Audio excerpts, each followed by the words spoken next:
Alrighty, hope the sound is working. We will finish this up if we can. Here they have gone into their little secret meeting space here, so they don't have to be bothered with the serfs. The serfs are too noisy for us. We don't want to be around any serfs. And so they have gone into their own little meeting. Thank everyone who's been part of this process. 6 months into the discussion, we have received so much information and general feedback on the proposal. However, I can't tell you how great it is to hear the protests. I can't even begin to tell you how good I feel about that people actually cared about this to come out and do this. I've been wondering if the public even gives a shit about anything anymore. At least we know they did care. for this board, it hasn't been 6 months. It's been 2 years. 2 years that we have been delving in and studying and reevaluating whether or not we really need to make a fare increase. However, I want to thank all who have taken the time out of their regular schedules, their regular lives. Can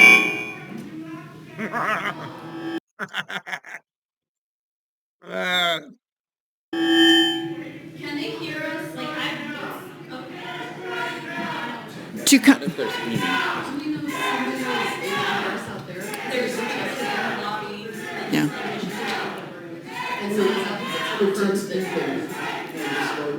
The elites are having a problem with the peasants today. They're not used to this. They're not used to this. It's so great to watch. Yeah. I'm not going to text him. There goes Andrew. Fair strike now. That is an excellent. That's the only power you have, folks. Don't pay the fare in mass. Just don't do it. That's how you bring them down. That is how you bring them down. Not on this other stuff, because I don't care what you think. But if you don't pay the fare in mass, they go down.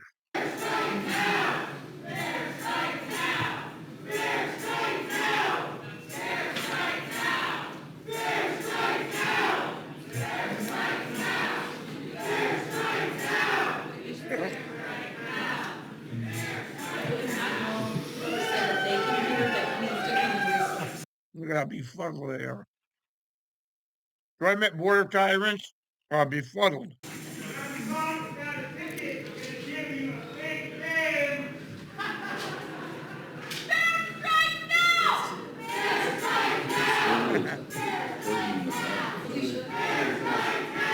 Why don't you send in SWAT?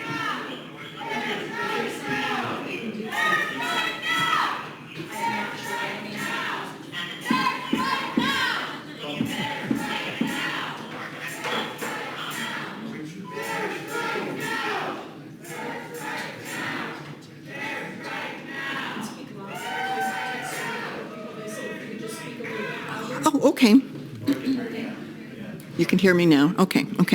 I want to thank all who took time out of their regular schedules for their regular lives to come to one of these meetings, to attend virtually, to attend an open house, or to provide feedback online or via email or letters to the board. We listened to your testimony at our meetings and community events and read through all the comments and feedback.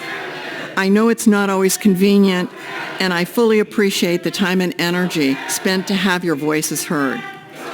However, it can't replace steps that I and some of my fellow board members feel are necessary to do our duty to maintain the fiscal responsibility of TriMet, Oregon's largest public transportation provider.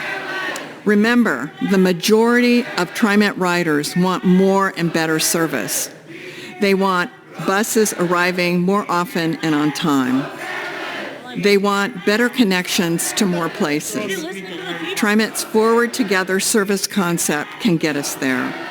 But we have to be smart, and frankly, we have to be realistic. Funds for the implementation for Forward Together are directly tied to this fare increase. And with the financial pieces in place, TriMet is prepared to begin rolling out the first large package of See, there's, this is the PSYOP that I've been telling you about. They cut you 22%, and now they say they can't bring it back unless you give them your money. This is just your standard PSYOP, folks, and you fell for it. service improvements starting this fall. Agency staff also have done a tremendous amount of work to stabilize the operator workforce so these improvements can be supported consistently and reliably with real people who are performing incredibly important and valuable work. Now, as more drivers are coming on board, and with the supportive funding, including the fare increase, we could really start moving forward on Forward Together. Thank you. Support your riders. Use your voice. You work. Use your voice. You have power. They don't represent. This is so fantastic. It's so unbelievably fantastic. Can I We are struggling. closer? Do you want Oh, closer. Thank you. First, I'd like to say thank you to everyone who provided public testimony today.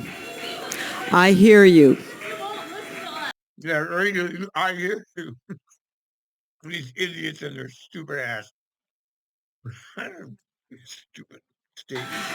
A month ago, I received a notice from my apartment complex that my rent was increasing by $100. In the past 5 years, the increase has been over $50 a year. For all of those who own homes, I am sure you have experienced huge property taxes as well in the increase. To the point everyone in the room has felt the effects of inflation at some intersection of our lives. The effects of inflation is present in our city government down to the increases, even the parking meters, and at home here at TriMet. Over the last several months, I have heard many alternatives to offset our increases that TriMet is proposing. Increase the payroll tax, explore additional federal funding, and on and on. My comments are not to debate the alternatives, but to acknowledge that a transit city for our city is vital, and it is all of our responsibility. You all should be working with to work us instead of together against to us. see that We it could be working happens. together.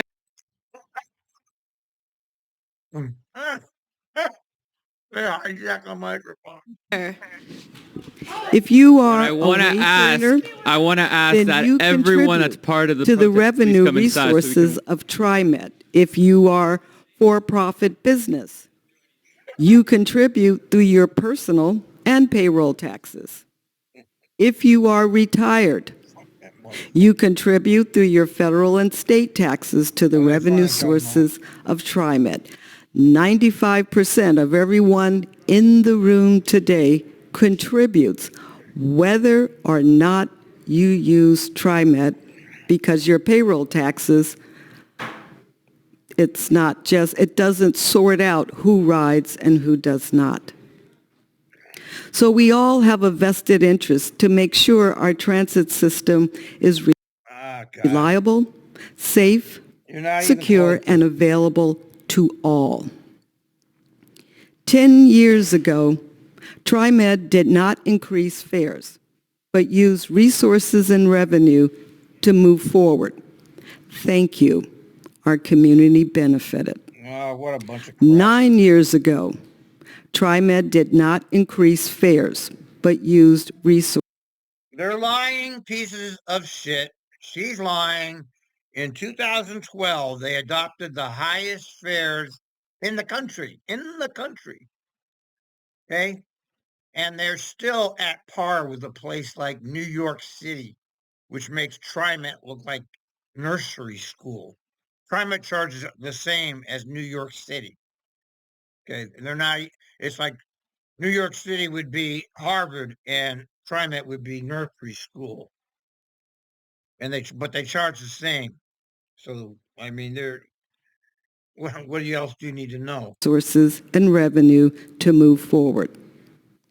8 years ago, TriMed did not increase fares, Yeah. but used resources did and not, you revenue liars. to move forward. 7 years, 6 years, 5 years ago, TriMed did not increase fares but used resources and revenue to move forward. Thank you. Our communities benefit. I'm moving her. I don't want And even though Martin Luther King died over 55 years So now this idiot is invoking Martin Luther King in a fare increase. You got to be kidding me. So what you've just seen here, ladies and gentlemen, I hope you have your diverse inclusion board. And what did they do? They did exactly the same thing as the all white male board would have done. That's what you see here. All of this equity and inclusion is a smokescreen bullshit nonsense. They still will do the bidding of the oligarchy. years ago, there's still things that he worked on that haven't happened. In Portland, Oregon, It has nothing over to 40 do with years him. now, young blacks have been killing each other in the streets, and no one stops what? that. What does it have to do with It's anything? increased, and it continues to go on. Gun homicides are over 50% for young black What the fuck does this have to do with a fare increase? males in this city. Idiot. We only make up 6% of the city at Idiot. best. Those are lives that are being lost. And And we're concerned. what does that have to do with you and the fare increase? You're limiting people's ability to use transit here. About 30 cents. That's what troubles me the most. However, free transit is not an option. We're not at that place yet. It's funny how other cities are at that place. How do you explain that, Mr. Edwards? How do you explain that there's free transit in places like Boston that has some bus lines that are free? Uh, Washington D.C. has some free service. Kansas City has all fare free. How do you explain that? Can you explain that, Mr. Edwards, trying to invoke the memory of Martin Luther King? Now what? Oh, for crying out. Thank you. Our community. Oh, what happened? Oh, the sound went out. Okay, it wasn't me. What they do now? Somebody must have interrupted the meeting. I got to hand it to these protesters, man. They did a great job.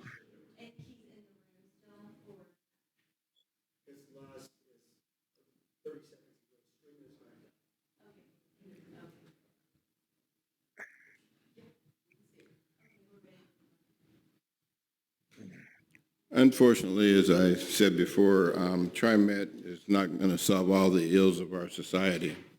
That's not what we're about. We're about transportation.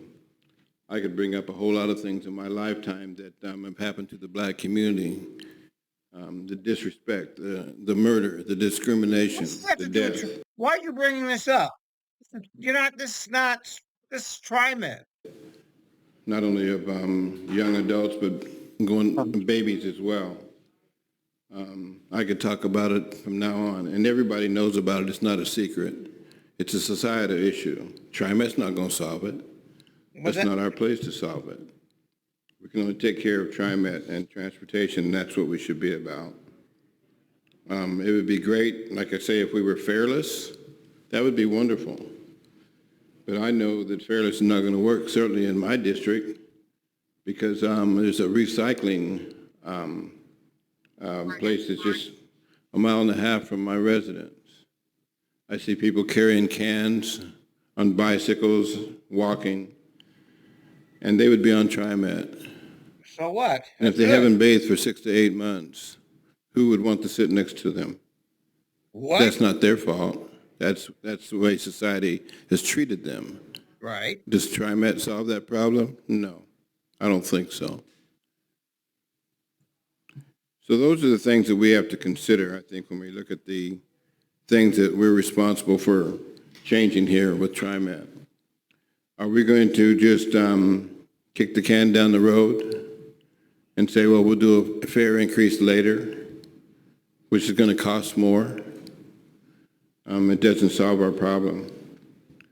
I don't think that solving our problem is going to be increasing the fare as well.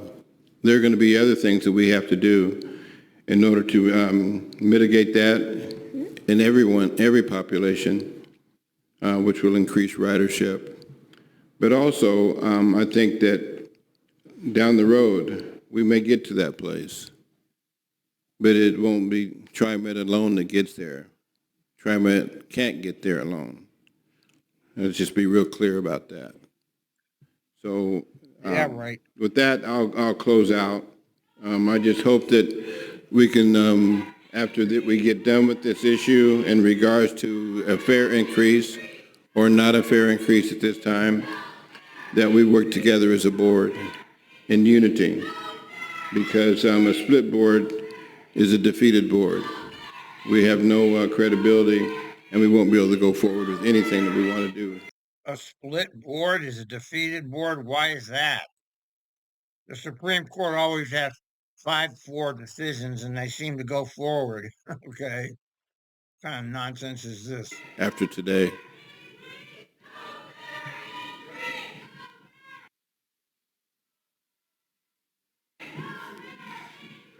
Thank you for the floor, President Simmons. All right, here comes the big Aussie psyop where he's going to try to put the blame on Opal. He's going to try to deflect the shame of these TriMet board of tyrants onto Opal. And let's listen. I have a lot to reflect on, and I'm going to try to just summarize my thoughts. The first thing I want to acknowledge is that today is a day of courage. Whether it's the staff coming forward to present the case, whether it's the public coming forward to express their concerns and their passions about this subject, or whether it's us as board members. You know, this is one of those days where we've got to bring ourselves to the table and with all the courage we can muster, see through all of the things that are happening to really look at what our job is. And today's one of those interesting days where we have to exercise that courage to look at what really is the right thing to do. We've heard it all day today. We got to do the right thing. Well, what is the right thing? We have to individually make that decision as board members, and it's no small charge that we've been granted through this appointment process. It's a challenge to think about what is right for this organization, because on one side, as the secretary and the treasurer of the board, I have a keen awareness of the financial side of this. And one thing I think we should not be doing is putting this agency in a more precarious position to be viable. In the end of the day, we want a system that is going to give people a reliable, safe, clean, useful, secure system. This fare increase isn't going to do that. So why do you have to lie about that even, Ozzy? And we have to figure out the best path to do that. And that's where the real work is. And to me, it takes a lot of courage to step forward today and really think about what is the best for the agency. And so with all the courage I muster and all the heart I bring, I want to say that I'm really grateful for the staff, for the board, and for the public, for all the courage that they're demonstrating. Because it's an interesting moment right now. We're seeing democracy in action. And no, we're not seeing, we're seeing the opposite of democracy, because you're disregarding the public. You are overriding democracy, you hypocrite liar. And it's a beautiful thing. God, it's fucking disgusting having to listen to this. What a fucking hypocrite motherfucker. And we're trying to do our best as a society to make this process a democratic one that's in the end going to give us a system that we can all be proud of. Now, a point I need to make is that fairs are a part of the equation. And fairs, regardless of what path we start to take, will continue to be a part of that formula. Because even though it's only 10% of our overall cost for a ticket, to not have fares be in the equation puts at risk the other 90%. And we have, for the last... It does not. Bold-faced lie. You have a dedicated payroll tax. It's a bold-faced lie. You just lied to our face on that. 10 years not looked at fares because we've been looking at all of the other potential avenues and try to avoid this at all costs. We're in a position now where trying to address fares is not coming because we haven't looked at every other option. It's because every other option on the table's got us stretched as far as we can take it right now, and fares need to be a part of this. And we can't just walk forward without including fares in the conversation. I don't know if 10, 20, 15, 5% is our target, but fares, whether they're coming from the person writing or somebody else subsidizing that, have to be part of the overall cost formula. At least that's the way the cookies are crumbling right now, because every other agency in the country is running into the problem of having to... That's right. He's lying. He's lying. There's cities that are doing fare-free transit right now in the United States. Figure out how to fill gaps. And if fares are not part of that, they're at a disadvantage from all the other agencies. So I'm grateful for the agency that we're not putting ourselves in a vulnerable position where we're having to close the light, turn off lights and close buildings today. We're being prudent, we're being conservative in looking at this, of what the problem will be months from now. And not everybody out there has the luxury to worry about what life is going to be like months from now. It's a luxury we have. But we're utilizing this time to make prudent decisions so that we don't have worse options down the road. So I acknowledge all of that. And in this moment of democracy, you know, on one side... I can't believe he's actually saying this in this moment of democracy. This is the height of hypocrisy. I see a lot of courage. And I know that there's no rationale that I can give you today that's going to help make sense of why this is okay to do now. I read the t-shirt, no fare increase now, no fare increase ever. I get it. There's never a convenient time for this to happen. And it's why it's this inconvenience that's made us last this long looking at every other option under the sun without this.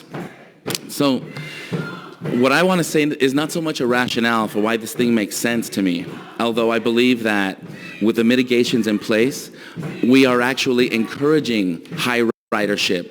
There's no mitigations. You haven't done anything. Oh, we're going to market our low-income fare more. We're going to do some more marketing. High-frequency ridership. We're actually helping lean into the expectation that if we're going to increase fares, well, we better be delivering more value.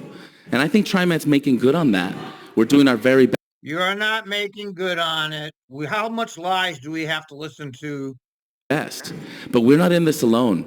We need a community out there that is willing to be a partner.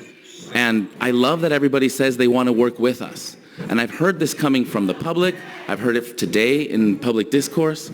I saw it in letters coming from other elected officials. We heard our representative Confam today chime in from Salem to say they want to work with us. Well, I wish you would have said that sooner, because we've been working through this for years. This is not new. These issues are not new. And even within TIAC and even within our committee partners, we've been having this conversation for a while. And so the message I have is really not so much a rationale, but I want to express what I want from our partners. Because we are really trying to do something difficult and maintain a system that's viable while simultaneously growing it back. So if you want us to have a good system, if you really are on the side of a good, reliable public transit system, see what they did? They cut your service, and now they're saying they can't bring it back unless you pay. Masterful psyop, masterful. system that's going to address climate change, equity, accessibility, and all the things that it can do when we let it shine. God, is he a goddamn? He's as bad as Stovall when it comes to talking endless nonsense. Well, then I'd like to see you really lean into the partnership equation. Help us find those tax revenues. If tax the rich is a solution, help us take that message to Salem. Help us get the The rich control Salem, you dumbass fuck. Okay, the rich control TriMet, you stupid fuck. officials to actually do their job instead of just telling us that they They are no longer accountable to us, you stupid fuck. stand with us. Help us get them to do their job and go to Salem and propose legislation that's going to tax and grow greater tax revenue for public transit. Help us do that. Help us create a culture of ridership that is respectful, that helps us maintain the system clean. But what I'm seeing is very disappointing today, because it's capricious to think that just wanting something is going to get it. And it's very destructive to encourage people to evade fares, to be disrespectful to a process. And I'm hearing today very, very discouraging messages from our community. When you're celebrating people that are going to evade fares proudly or boycott the system, you're not helping TriMet become better. You're not helping TriMet become more viable. You're not helping TriMet become safer. If you really want to help us, become a bus driver. Become a community service worker. Become an ambassador for good ridership. Help the thing stay clean. Keep eyes and ears on the system so that we're all taking care of it. Because that's what we need. We don't need to be told that this thing needs to be free without a path for us to get there. I wish that we had that magic wand that could make this thing free. But I know that I don't have it. I would love for us to be able to look at what's going to make this system strong. And I would love for all of this passion and all of this energy and all of this attention to be directed towards actually making solutions. And I want to acknowledge the international students that brought some studies today. That is a beautiful example of the way we work together to contribute to a conversation, to learn from one another. I don't know what motivated those students to conduct a survey. And what good did it do? None. They conducted a survey, they gave the information, and what good did it do? None. You just threw it out the window. Bring that knowledge to us, but they have brought more value in 6 minutes of public testimony in one meeting than I'm going to say the 5 years I've watched Opal sitting in committees with us. And I'm very disappointed when an organization that wants to be at the table doesn't utilize that table to actually bring ideas forward. And I'm really disappointed that right now we're confusing democracy by having paid advertising brought to the public forum when people are being paid to come say things, when people don't even know where that money's coming from, that's paying them to come say these things. I think we're tarnishing the premise of democracy. And I believe that anybody who's a tax-exempt organization needs to be very careful when they're leaning into tax policy in this way.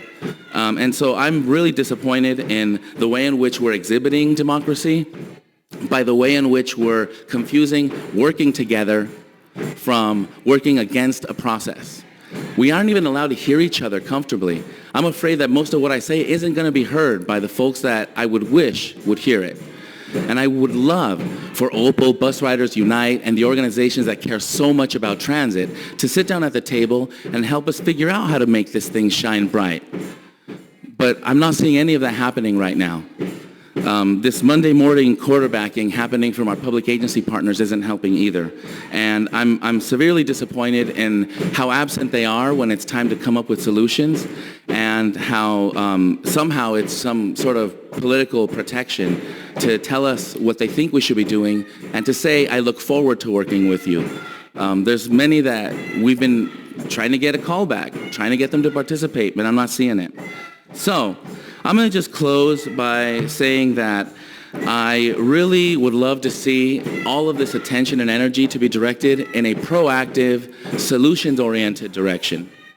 We're far from that today. And I hope for the best interests of our community and the public transit system at large, that we're able to walk into the next few years with more riders, with more workers, with more drivers, and with a community that is proud to lift up TriMet and all of the mobility options. Right now, it feels more like our partners want to see us fail than they want to see us succeed. And that part breaks my heart. So I'm just going to stop there and say, let's exercise our courage and let's... You're really, you got to, I hope there's a movement to get rid of you. You've overdone yourself here. You've really showed yourself to be a total hypocrite on multiple fronts. You really are not fit to be on that board anymore. I'm sorry to have to say that because I did like you, but this is just bad.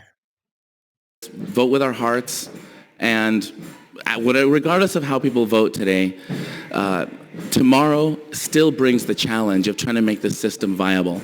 And I think that's where the real work is. Thank you. I'll now ask General Counsel Shelley Devine to hold the roll call vote.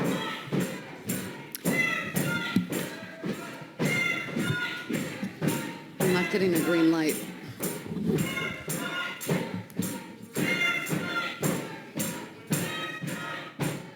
Maybe they read. Testing. Okay. I'll call the roll now. On ordinance 374, I'll start with Director Gonzalez. My vote is yes. Director Edwards. Yes. Director Lewis. Yes. Director Simmons. Yes. Director Bauman. Yes. Director Kim. Yes. Director Way. No. Ordinance 374 passes. All right. I don't want to hear any more of this shit. There you have it, folks.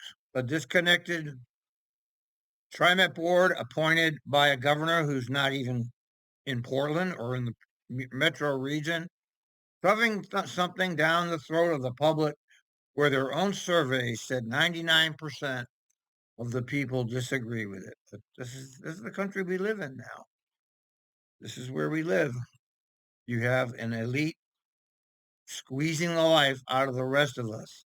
And I congratulate and I applaud Opal and everybody who tried their best to disrupt this meeting.